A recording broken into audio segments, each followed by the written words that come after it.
Allah turunkan satu surah langsung, surah 112 untuk menunjukkan logika ketuhanan yang sangat jelas. Harus dikosongkan dari semua sifat-sifat yang tidak layak disandangnya. Mengosongkan, menghilangkan, membersihkan sehingga menjadi murni. Sesuatu disebut dengan ikhlas namanya. Ya, sehingga ada ikhlas dalam Islam, maksudnya menghilangkan segala hal yang tidak ada kaitan dengan amalan kita. Dalam konteks ketuhanan, hilangkan semua sifat-sifat keadaan yang tidak layak disandang Tuhan. Hilangkan, tepikan, tanggalkan. Akhlasa yukhlisu ikhlas. Maka turun surah Al-Ikhlas. Kul, katakan, huwa, yang dipertuhankan itu, Rabb itu, Allah. Sifatnya ahad. Bahkan namanya pun spesifik, Allah. Gak bisa sama dengan yang lain. Jadi dulu orang-orang Arab sudah punya nama Tuhannya masing-masing. Lata, Uzza, Manat dan sebagainya. Mereka tanya pada Rasulullah, ya Muhammad SAW, siapa nama Tuhanmu? Kok disebutnya Rabb saja? Qul a'udzu birabbil falaq, qul a'udzu birabbin nas. Siapa nama Tuhanmu? Katakan, kata Allah, huwa, yang disebut Rabb itu Allah. Itu langsung namanya dari Allah.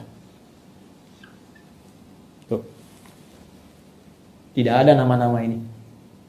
Nama-nama pada saat itu tidak ada yang sama dengan ini. Ilah umum. Alihah umum, tapi Allah hanya menunjuk kepada Tuhan yang disampaikan langsung oleh Allah lewat Al-Quran. Nama spesifik. Ahad. Bahkan namanya pun bukan sekedar sifatnya, bukan sekedar nilai ketuhanannya, namanya punya sifat ahad. Ahad itu satu-satunya yang tidak ada dua, tidak ada tiga.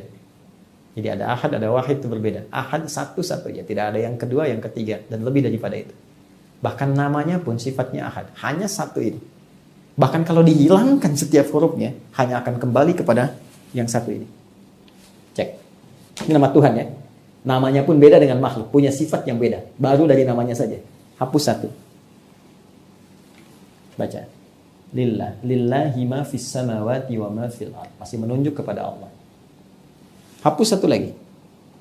Maka tasdidnya hilang. Lahu mulkus samawati wal ard. Masih menunjuk kepada Allah. Zat yang satu, ahad. Hapus lagi. Hu. Singkatan dari huwa. Huwa. Sebab kalau kita baca dalam bahasa Arab, termasuk baca Al-Quran, ya, maka kalau kita berhenti di huwa, maka uwanya nggak dibaca, hilang. Al-Arab itu, orang Arab, ya, berbicara dengan harakat, tabda'u bil harakat, wa tantahi bis sukun. Berbicara dengan harakat, berhenti dengan sukun. Nggak dibaca ini. Sehingga kalau kita baca Al-Quran, harakat akhirnya nggak bunyi. Bismillahirrahmanirrahim. Padahal kan akhirnya i kan, tapi nggak ada yang baca Quran begini. Bismillahirrahmanirrahim. Alhamdulillahi rabbil alamin. Nggak ada. Never. Ya, abadan. Nggak pernah ada. Pasti berhenti ujungnya sukun. Sama persis ketika Anda membaca Al-Quran. Allahu la ilaha illa huwal hayyul qayyum. Al-Baqarah 255, Ali Imran ayat yang kedua. Terus Anda berhenti di kalimat huwa. Allahu la ilaha illa hu. Wa-nya nggak bunyi. Hu ini. Hu kembali ke huwa. Ya. Siapa huwa ini? Balik ke Al-Ikhlas lagi tadi. Qul, katakan huwa. Qul, katakan Muhammad huwa. Yang dimaksud huwa ini balik lagi Allah. Punya sifat ahad tadi. Anda hapus nih. Sehingga nggak kelihatan sama sekali. Hapus. Hilang kan? Dalam bahasa Arab, yang tidak tampak, tak terlihat disebut dengan ghaib. Al-ghaib. Al-Baqarah ayat 3. Alladzina yu'minuna bil ghaib. Balik lagi kepada Allah.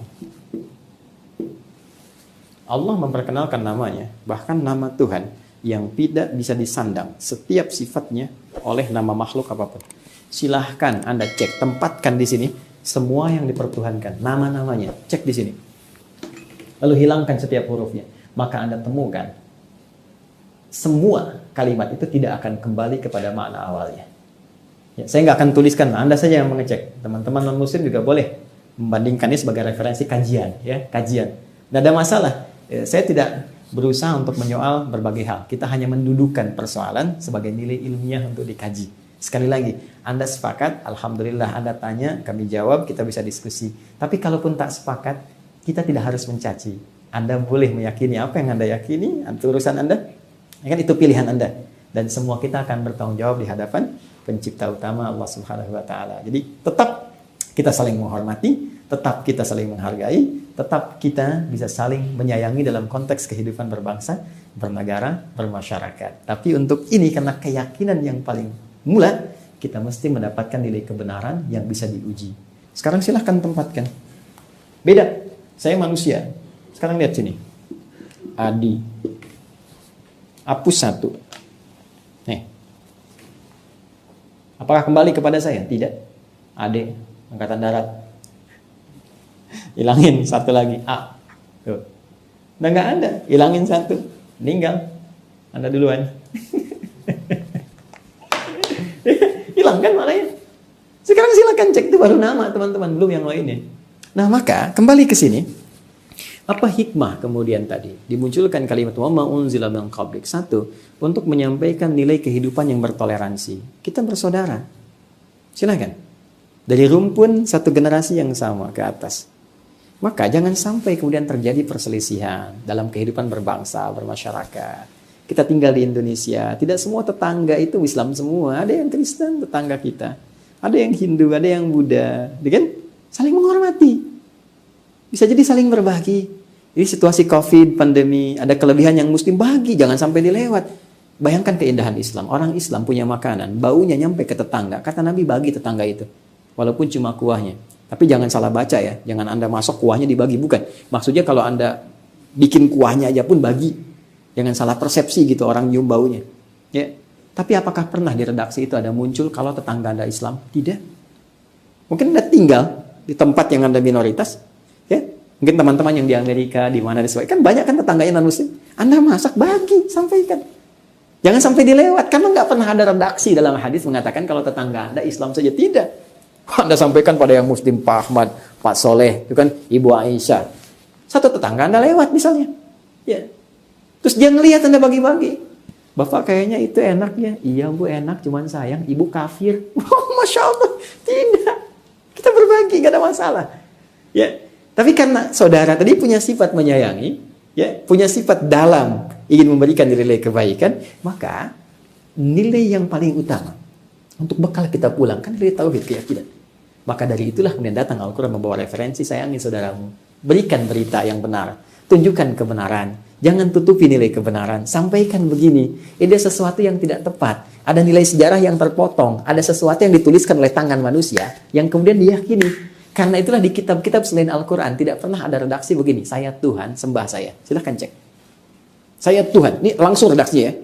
Di Quran itu spesifik, jadi jangan bias lah, jangan begini, begitu, tidak. Langsung redaksinya spesifik. Al-Quran jelas mengatakan, Quran surah ke-20, Toha, ayat 14. Allah pede langsung mengatakan, yakin betul, kalimat tegas. Innani anallah. Pakai taukid, saya Allah.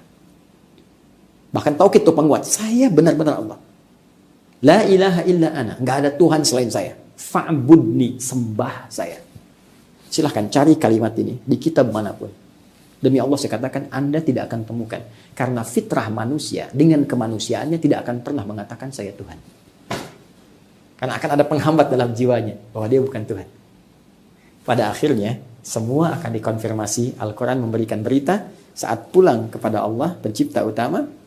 Semua yang diklaim, semua yang diyakini ini akan dipertanggungjawabkan. Sampai Nabi Isa akan ditanya, apakah benar engkau menganggap menjadikan dirimu Tuhan supaya disembah bersama ibumu? Nanti akan ada pembuktian. Demikian juga pada yang lain-lainnya, demikian juga pada semua kehidupan kita. Karena itu, tetap walaupun ini disampaikan, Al-Quran tetap memberikan toleransi yang dalam sampai mengatakan La ikraha fid din. Quran surah kedua ayat 256. Tidak boleh ada pemaksaan. Paksaan dalam bermeluk keyakinan yang benar. Ad-din. Yang dimaksud din Islam. Quran surah ketiga ayat 19. Inna dina indallahil Islam. Tidak boleh ada paksaan dalam berislam. Jadi kalaupun ini disampaikan, ini mutlak. Ini murni, pure. Sebagai referensi informasi yang benar untuk dikaji secara ilmiah. Baik oleh logika atau sumber dari nilai-nilai wahyu yang bisa dilacak kebenarannya dan bisa diteliti. Anda yakin? Silahkan berislam. Kalau belum yakin, silahkan banyak belajar. Dan Anda bisa memilih apa yang Anda yakini. Dan setiap kita akan bertanggung jawab. Objektif kan? Fair kan?